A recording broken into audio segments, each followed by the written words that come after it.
My name is Darren Pytel, D-A-R-R-E-N, Pytel, P-Y-T-E-L. I'm the Davis Police Chief. Thank you for coming this evening. So we want to give some follow-up information from the tragic event that occurred last night. And to kind of start off with just the information that we've already provided for anybody who's new. At around 6:45 yesterday evening, Officer Corona was dispatched to a traffic collision report. The collision involved 3 vehicles. It occurred on 5th Street between C and D Street, which is, 5th Street's one of the main arterials here in Davis. The 3 vehicles were damaged. There wasn't really extensive injuries in the collision. The Davis Fire Department responded along with an ambulance. This was basically just a routine traffic collision, investigation. We have witnesses that are reporting that the suspect rode up on his bicycle and was in some shadows on the sidewalk. And Officer Corona was in the street in between 2 vehicles involved in the collision.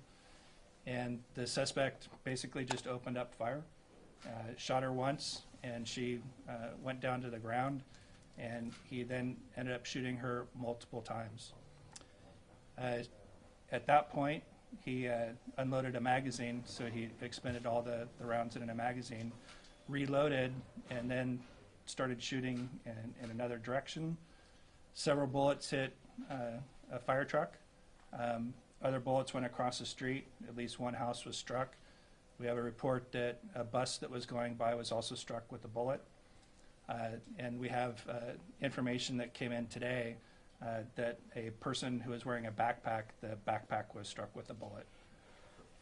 Nobody else was injured other than Officer Corona. As he expended all the ammunition in that magazine, he then reloaded and went towards one of the fire rescue squads. At that point, one of the firefighters inside he got out, started to run. The suspect shot towards the firefighter. One round hit him in the boot. He was not injured. He continued to run. The suspect at that point left, going southbound on C Street towards 3rd Street. It appears that he basically circled the block, came back up E Street, ended up going into a residence at 501 E Street. It was there that he met with a roommate and really didn't show any signs that he had just been involved in this incident. Spoke to the roommate for a period of time and actually stayed outside and was watching what was going on, which was an extraordinary law enforcement response at that point. He then went inside the residence. He left behind a backpack, and one of the witnesses pointed out a backpack that he had dropped, and we were able to get information in the backpack, which ultimately led us to where he was and who he was. The officers who had responded to the initial incident were able to surround the house on E Street, and there they gave commands for him to come out. At one point, he did come out. It appeared to the officers that he was wearing a ballistic vest, otherwise a bulletproof vest. He did not appear to be armed at that time. He shouted some stuff, went back in, and ended up coming out again wearing a vest and had a firearm. At that point, he went back inside the residence. It appears that he pushed a couch in front of the door, and shortly thereafter, officers reported hearing a gunshot coming from inside the residence. We were able to eventually make entry into the residence using a robot. We didn't want to send any personnel inside. The robot has a camera on it, and eventually we came across the subject, and he was deceased. Is there any other? No, it was clear at that point also that he had a self-inflicted gunshot wound. Yeah. He was pronounced dead at the scene. Do you have his name? I am not authorized to release the name. The coroner has to do that. So the house where the roommate was, that was different from the E Street address? No, that was the E Street That address. was- Yes. What happened with the roommate? The roommate ended up meeting with the officers to provide a statement, and he stayed at a location last night. Was the roommate evacuated at some point last night? Yes. Do you have any idea or any clue why he would do this? That is still under investigation, and no. Did he have a record or any prior contact with your department? We did have some prior contacts, but nothing that would indicate this type of issue. Was the contact possibly leaning toward someone who was having a mental No. breakdown? Nothing like that? No, basically he reported being a victim of a crime. Nothing that was extraordinary at all. When was When that? was that? I believe it was sometime earlier last year, but I'm not positive of Do you that. know, was his gun illegal? I don't know. I was made aware that there was 2 firearms, but I don't have any other information about the What type firearms. of firearms? Both of them semi-automatic pistols. So you said he reloaded twice, right?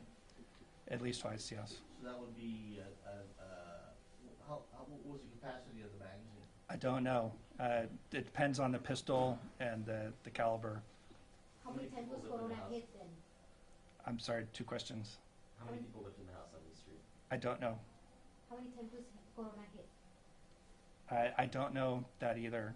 I know that she was hit once in the neck, and I was told that there's other wounds, but I don't have any information on that yet. But I again, called the he, coroner's office chief- and they said that you had to, oh, I'm so sorry. I called the coroner's office about the identification and they referred us back to you. So are you? The Lisa? coroner's, which coroner's office? I think it was the YOLO. I don't know. I have the number, but. Yeah, I spoke to the Yolo County coroner today, and they're just not ready to, they're not at that stage yet. They did not authorize me to give out this information.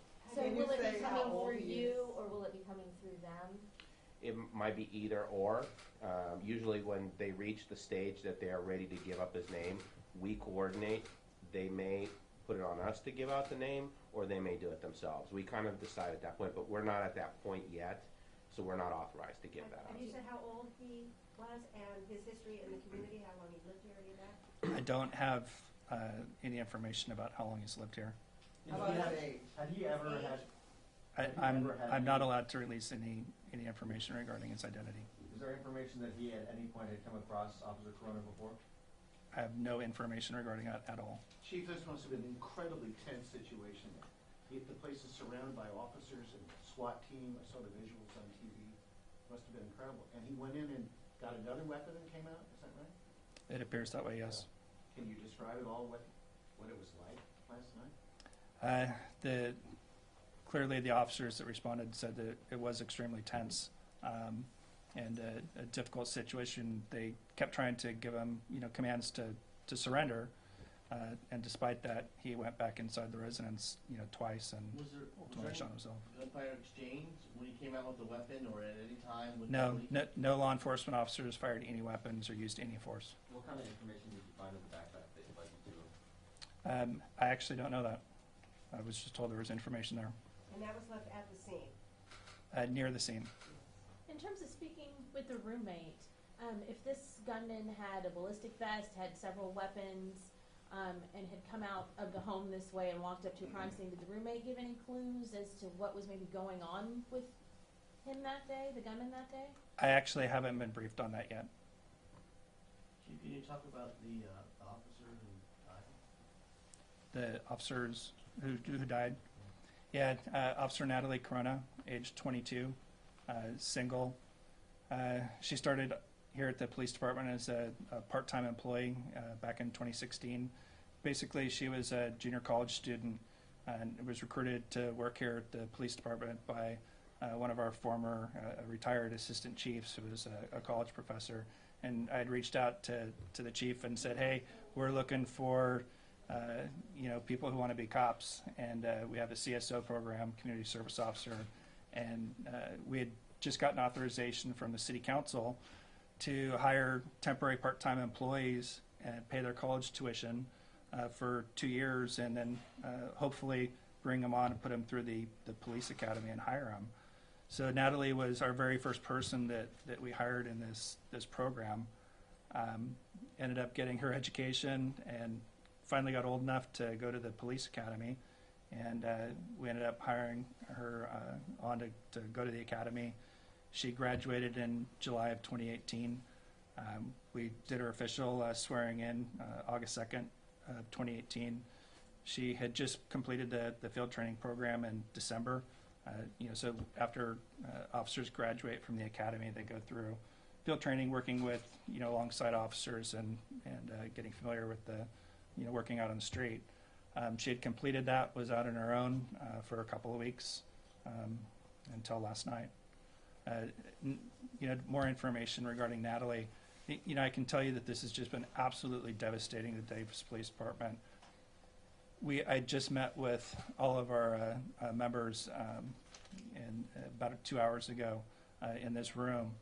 And what really hits us with Natalie is she started off as a temporary part-time employee, but she had a personality that was just energizing. And it didn't matter who it was in the department. Didn't matter whether they were the janitors that take care of the building for us, or me, the police chief, and everybody in between, sworn, non-sworn, men, women, everybody in the department. She was the most friendly, outgoing, and just wanted to be everybody's friend, and was. I've heard so many times in the past 2 days about, she's like a daughter, she's my best friend, she was like a sister. She was just somebody that everybody in this building respected. And truly, I don't think I've ever worked with anybody quite like her, that has just been able to make so many friends and leave so many impressions with so many people. This was really devastating to the department. Can you clarify? I think it's clear, but I want to just make sure 100% here that this suspect was taken into custody in the home where he lived. He was not ever taken into custody. He was Pardon me. deceased. Yeah, But but in the home where he lived, yes. Where did he shoot himself? In the head. You said he came out and shouted some things at some point. Do you know what it was that he shouted? I don't. Did you find anything inside, computers, notebooks, a letter, or anything Drugs, like that? narcotics, anything like that? I actually don't have any information regarding that. The Department of Justice handled that scene for us, and I have not yet received any information or briefing from them. I spoke to them just very briefly first thing this morning. They just confirmed that they were working the scene and would take care of everything for Is that me. the FBI? Uh, State Department of Justice. the California Department of Justice. Chief, this sounds like kind of an ambush. Yeah, that's how we're describing it. This clearly to us looks like an ambush. Did Officer Just to Corona clarify, have he was a wearing body cam on? bulletproof vest when he opened fire on the officer, or did he go back in the house and put We it don't know whether he was wearing a vest when he opened fire. We only know that he was wearing a vest after he went to his residence and came outside. Did Officer Corona have a body camera? She did. She did, and it was recording I don't know. yesterday. Was there a camera in the patrol car? There is in-car camera. And she was parked behind the 3 cars once she responded to the scene? That's what I was told. So it should, are you aware of any video of the incident at all? I was told just probably 2 hours ago that we have a significant amount of video. It sounds like the video kept running. And it hadn't even downloaded in the system because the video was so long. So we haven't even started to go through any of it yet. That's the video from the body camera or from the car? From the in-car camera, I don't know whether her body camera was activated or not. For a routine traffic collision, it wouldn't have been absolutely required to be So activated. she was wearing a vest, right? She was wearing a vest. But you said it was one shot. Was At least one to the neck. How long after the collision were the shots fired? I don't know for sure. I was told that just within a couple of minutes, Do you but I'm think not. that- But I don't have the exact amount of time. I'm sorry, Chief. Do you think that you will be releasing his name tonight? So, so normally the procedure for releasing names, the coroner generally releases names. There's been a couple of times that the coroner has called us and said, okay, we're ready, you can release the name if you want to do that and provide it to the media. I have not actually talked to the coroner about this, and it sounds like maybe Lieutenant Dorshoff has, so. I spoke with the coroner. I don't think it's gonna happen tonight. I don't even fully expect that it would happen over this weekend. So is the YOLO corner doing it or the SAC corner? The person went back to Sacramento County Coroner, because I imagine Sacramento County Sheriff's doing the investigation and they work together very closely. I don't, it doesn't sound, but I talked to YOLO Coroner, but it doesn't sound like they're there yet. But the YOLO is like the agency of record, so if Right, so she's the one that would call me and let me know either it's okay to release it or they would release it themselves. But from my conversation with her, she didn't give me a time, and it sounds like they still have a lot of steps to go before they're at that stage. So just to go back, this guy rode up on a bicycle? You know? Yeah, yes, And like not involved in the collision at all, no, and opened fire, yes, unprovoked. yes. Did the suspect leave behind any notes that would lead you to learn his motive? I don't know whether there was any notes or anything in the house that would suggest that. I haven't received that information yet. The firefighter who was sort of chased down, can you describe that a little more? Was he actually being shot at? Yeah, he ran, and while he was running was shot at. One round hit his boot, didn't penetrate, didn't hurt him. I would say very, very lucky. You mentioned one bullet in a girl's backpack. Do you know how it ended up in there and how it got stopped in the reaching body? No, the information that I received from one of our investigators, that she had several items, including a textbook and a backpack, and discovered that one round had gone through several items and been lodged in a textbook in her backpack. Was this a student on a bicycle or something, or do you know any detail? No, I heard that she was putting items in a trunk. Chief, is there any way for you to tell us how many shots in general were fired during this whole ordeal? I don't have that yet. I'm assuming that once I get the investigation from the Sheriff's Department, they'll be able to tell me based on the number of shell casings that were found. And then the people involved in the crash, how are they? To be honest, I don't know. I heard that it was, minimal injury. I haven't spoken to him, and anything else would be speculation. Were they shot at as well?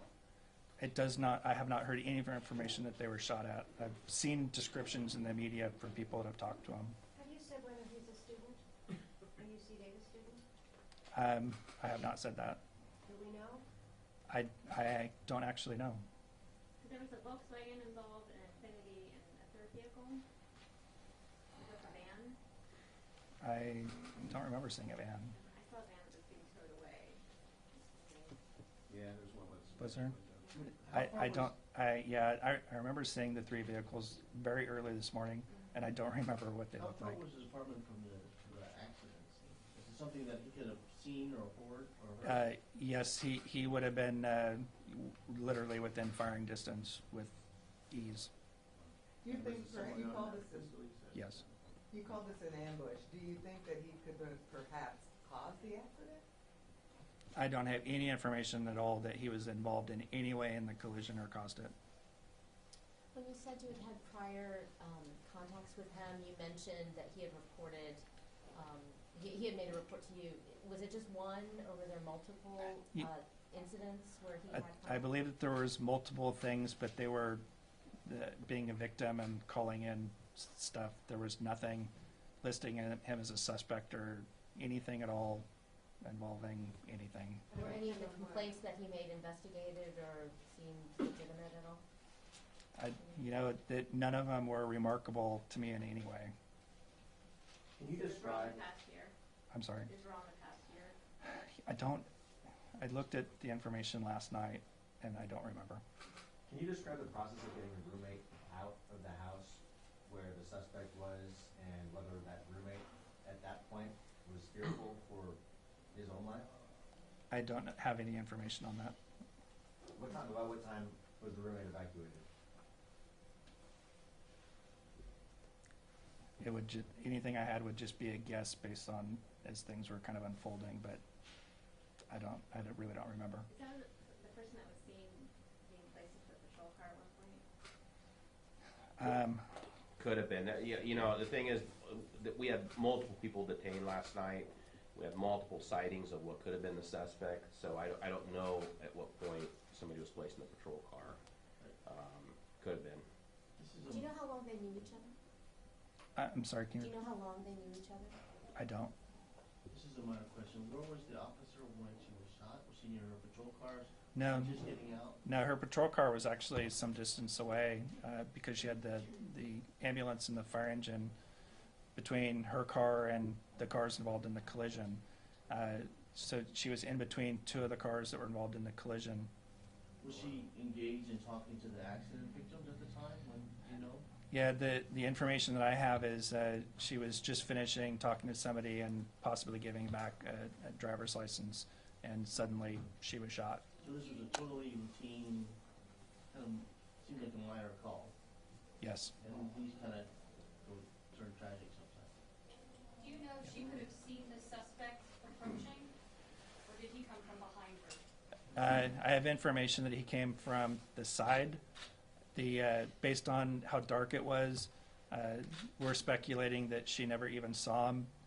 At this point, the person that she was talking to never saw him. How's Officer Corona's family holding? I spent some time with him this afternoon. Remarkably well under the circumstances. We were able to speak for a while, and she has just absolutely amazing parents and amazing sisters, and while they're grieving, they're doing remarkably well, better than I would be under the circumstances. The firefighter, was that Davis Fire Department or the county? Yes, Davis. Chief, you said you had a meeting with your department today. Obviously, people grieving a colleague, grieving a good friend, someone they felt very close to. How do you motivate the department to keep going in the face of something like this? What do you say to them?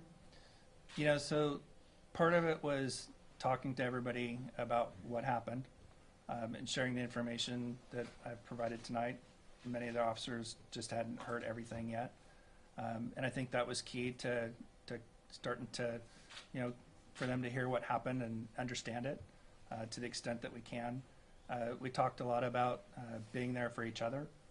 We talked about that we have a lot coming up in the next week. We have to plan a service. And we want to honor and respect Officer Corona to the best that we can. And I'm going to have a lot of people that are going to be involved in doing that.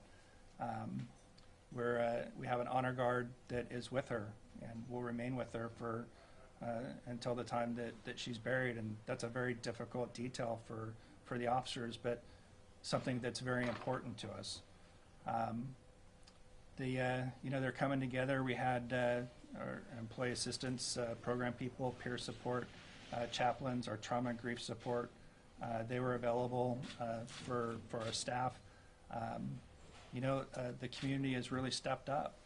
We've had many people bring in flowers and leaving all the posters that you've seen outside, and we have more that are inside, and the community's brought us food, brought us coffee and drinks. And after I met with everybody, a lot of the officers and our employees, they ate, drank, and as I kept checking in, they were just telling stories about Natalie and talking through. That's all part of the process, and but we have a department that's very close. We're fairly small, and everybody here is close and takes care of each other. How many officers? We're authorized for 61 sworn. We have a couple of vacancies right now. Let me grab a mic, guys, real quick. Chief, you said that the DOJ was here. Because why was the DOJ? So, anytime you have a situation of this magnitude, pretty much every law enforcement agency you can think of will show up, and they volunteer to do whatever they can. And Department of Justice has an entire crime scene crew, and they showed up and they offered to assist. We made many decisions last night about accepting help from other agencies. We had just a massive law enforcement response, both local, from county resources, our mutual aid region, Sacramento. We had federal resources here, and so Deputy Chief Delaney, who is the incident commander handling that part of everything that was happening, CHP showed up, and they volunteered an entire major collision team to take care of the accident and take care of that part of the crime scene for us. We accepted that help. Sacramento Sheriff's Department sent an entire homicide crew to take care of the investigation regarding the death, and we were happy to accept the help from them.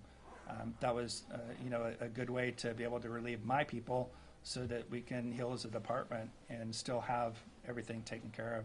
Department of Justice said they'd be happy to take over the crime scene involving the suicide, so we were happy to take the help. So, I mean, so the DOJ is doing the crime scene of the suicide, and Sacramento County Sheriff is doing the shooting? Yes, Officer Corona. Is there an official site for donations that the public could give to? I don't have any information regarding that. I've spoken to a couple people who are talking about setting something up. And any preliminary details yet about the service, when that will be, or where? I don't have any information. I'm meeting with staff tomorrow to start working on some of the details after I'd spoken to the family today. So we're meeting tomorrow morning and hope to have some information out in the coming days. So without divulging more than you want about him, have you found anything in his backpack or his home or his roommate statements that indicate a grudge against police? Still waiting for all of the information on that. I'm hoping that I'm going to get more information and brief from the Sheriff's Department. They've told me that they are still actively working the case, plan on essentially dedicating the entire team for the coming week or more, and would give me daily updates as they proceed through and take a look at everything. So as soon as I have more information to share, I'll be happy to share it with everybody. Is there any indication that there are any warrants for him? I don't have any information regarding any wants. I didn't see anything in our system regarding that. Without being repetitive, did the roommate know him for a very long time, and was he as shocked, the roommate, as shocked as everyone else about this? I don't know. Chief, approximately how long did it take to infiltrate the residence at which the shooter was seeking refuge in? With the robot, I don't. It took a lot longer than I would have liked because the couch was in the way, which took some time for the robot to deal with. So there was a deadbolt which took some time to get through, and then the couch. So it took a while. Do you know how many officers were surrounding the residence? I don't. Chief, Okay. So sorry. Last question for me. What's the time of death, if you can release it, of Officer Corona? She died in 10, 30, 11, or? I don't have the exact time of death. I went to the med center and they were pronouncing death basically when I was getting there, but I'll be honest, I don't remember what time that was. There was a lot going on. Did you say how many times she was shot after she was down? I don't know. I have not yet. I believe the autopsy is taking place early next week, and I'll get the information then, but I don't have it yet. Where exactly was the backpack found? The suspect? I don't know. Yeah, I don't know. It was somewhere in the downtown area.